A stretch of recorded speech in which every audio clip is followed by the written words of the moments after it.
আমি আলপনা, আলপনা রান্নাঘরে আমার নতুন পুরাতন সমস্ত বন্ধুদের স্বাগত। নতুন বন্ধুরা প্লিজ চ্যানেলটি সাবস্ক্রাইব করে বেল বটন অল করে আমার পাশে চলে আসবে। পুরনো বন্ধুদের অশেষ ধন্যবাদ, যারা এখনও পর্যন্ত আমাকে সাপোর্ট করে যাচ্ছে, সমানে আমার পাশে আছে। সমস্ত বন্ধুদের অশেষ অশেষ ধন্যবাদ।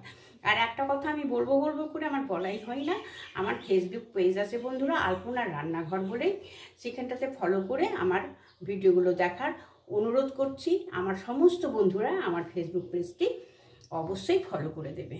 তাহলে আসা যাক আমার আজকের রেসিপিতে। আর একটা অনুরোধ বন্ধুরা, ছোট হোক আর বড় হোক, সম্পূর্ণ ওয়াচ করার আমি একান্ত অনুরোধ করছি, আমার ভিডিওটি সম্পূর্ণ দেখার। ঠিক আছে বন্ধুরা, তাহলে সরাসরি চলে আসছি আমার রেসিপিতে। এই যে বন্ধুরা, আমি এরকমভাবে পটল কেটে নিয়েছি, এই যে, আর এইভাবে আলু কেটেছি, একটা আলু নিয়েছি। আলুটা আমি একটুখানি ফুটিয়ে ভাপ দিয়ে নিয়েছি। হ্যাঁ, আমি কাঁচা আলুটা রান্না করছি না।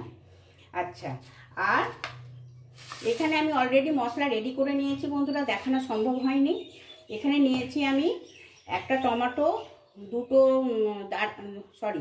দুটো কাজু, হ্যাঁ, 4-5টা কিশমিশ, 4 মগজ হাফ চামচ, হ্যাঁ, পোস্ত 2 চামচ, আর জিরে আদা লঙ্কা পরিমাণ মতন, মানে 1 চামচ জিরে, আর আদা হাফ ইঞ্চি, আর লঙ্কা 4টে, এই দিয়ে, আর দই দিয়েছি আমি 4 চামচের 4 চামচ।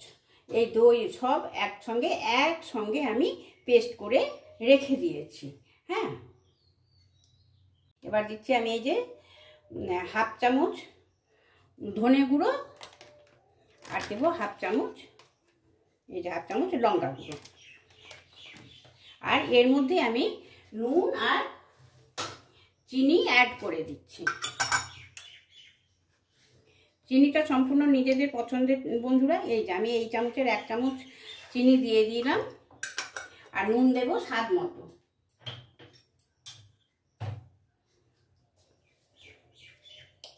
এই যে বন্ধুরা, স্বাদ মতো নুন দিয়ে দিলাম। এটা হচ্ছে সম্পূর্ণ নিরামিষভাবে, নিরামিষ দিনে খুব ভালো লাগে। সম্পূর্ণকে আমি মিক্স করে দিচ্ছি, আর হলুদ সেরকম বেশি দেব না। হ্যাঁ, খুব সামান্য, একদম সামান্য একটু লক্ষণের জন্য এই যে এইটুকু আমি হলুদ দিয়ে দিলাম। হলুদ আমি বেশি দিচ্ছি না, সম্পূর্ণ মিক্স করে নিলাম। এই যে বন্ধুরা, কড়া বসিয়ে দিয়েছি, কড়াতে আমি সাদা তেল দিয়েছি। হ্যাঁ, সাদা তেলে এই রান্নাটা বেশি ভালো লাগে।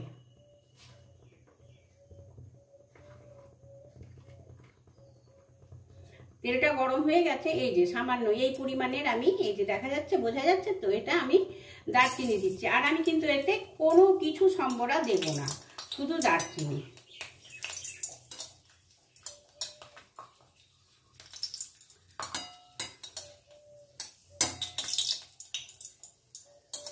দারচিনিটা একটু সামান্য নাড়াচাড়া করে নিলাম। এরপর আমি পটলটা দিয়ে দিচ্ছি। আলুটা যেহেতু একটু ভাপ দেওয়া আছে, যার জন্য আমি আলুটা এই মুহূর্তে দেব না। হ্যাঁ,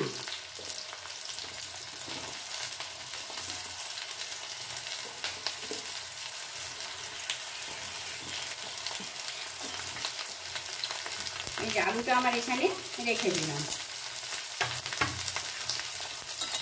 খুব বেশি যে ভাজবো অনেকটা টাইম নিয়ে, তা কিন্তু ভাজবো না।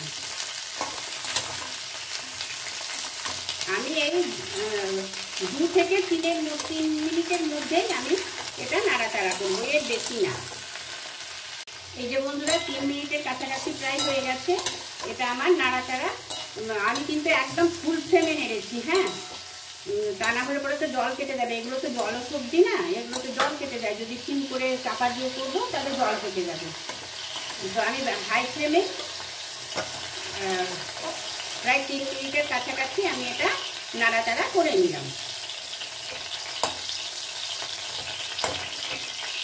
এবার যা করবো, এবারে আমি এই যে আলুটা সামান্য ভাপ দিয়ে রেখেছি, সেটা আমি একটু ভেজে তুলে নেব।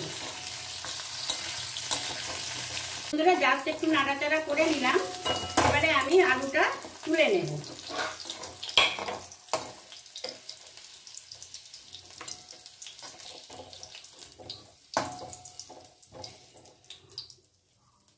এতে কিন্তু আমি আর এখন কিছুই দেব না। আমার সম্পূর্ণ এই মশলাটা সম্পূর্ণ দিয়ে রেডি হয়ে গেছে। এবার আমি এই রেডি করা মশলাটা এর মধ্যে দিয়ে ভালো করে কষিয়ে নেব। আমি এখন হাফটা একটু কষাই, তারপরে দেখাচ্ছি যে কি করব লাস্ট অবধি।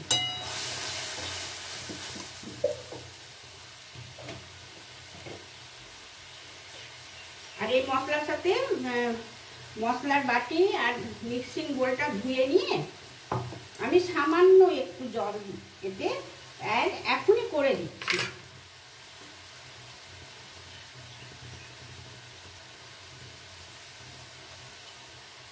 এই যে বন্ধুরা,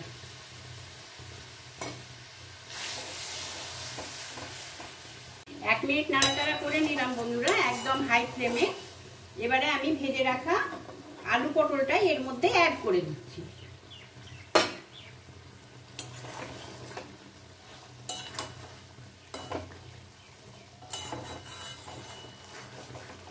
আলু না দিয়ে গোটা পটলেরও করা যায়, কিন্তু গোটা পটলের হলে কি হয়, ভেতরে বীজ থাকে, তো ওই বীজ অনেকেই খেতে, আমাদের বাড়িতে তো খেতেই চাই না, যার জন্য আমি এইভাবে করি।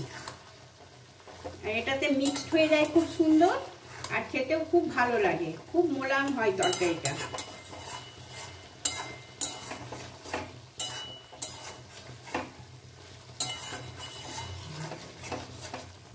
যে বন্ধুরা অনেকটা কষা হয়ে গেছে, এই সময় আমি এই ওপর থেকে কারি পাতা দিয়ে দিচ্ছি। কারি পাতার সেন্ট তো ভালো লাগে, আর কারি পাতা খাওয়াটাও খুব ভালো, প্রেসার সুগার নিয়ন্ত্রণে রাখে। রান্নায় কারি পাতা ব্যবহার করলে পরে অবশ্যই সেন্ট হয়, সুন্দর সেন্ট হয়, আর শারীরিক উপকারিতাও আছে। তো ওপর থেকে এরকম করে কারি পাতা দিলেও অসাধারণ একটা সেন্ট হয় বন্ধুরা, খুব সুন্দর সেন্ট হয়। কষানো কমপ্লিট হয়ে গেছে, এবারে দেব আমি পরিমাণ মতো জল।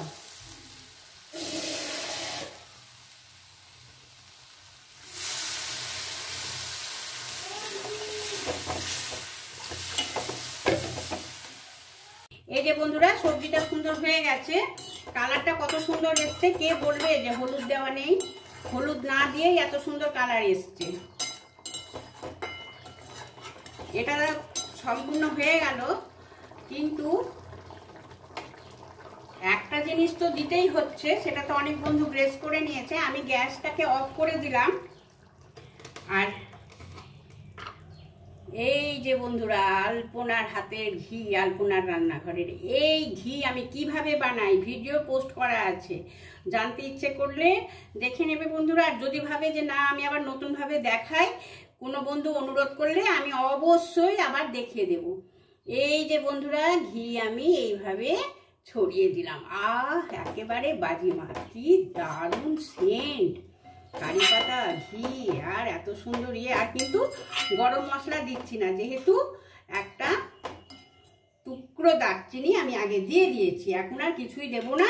এবারে সার্ভ করে দেখিয়ে দিচ্ছি বন্ধুরা। এই যে বন্ধুরা আমি সার্ভিং বোল নিয়ে নিয়েছি, এবারে আমি সম্পূর্ণ এতে সার্ভ করে নেব।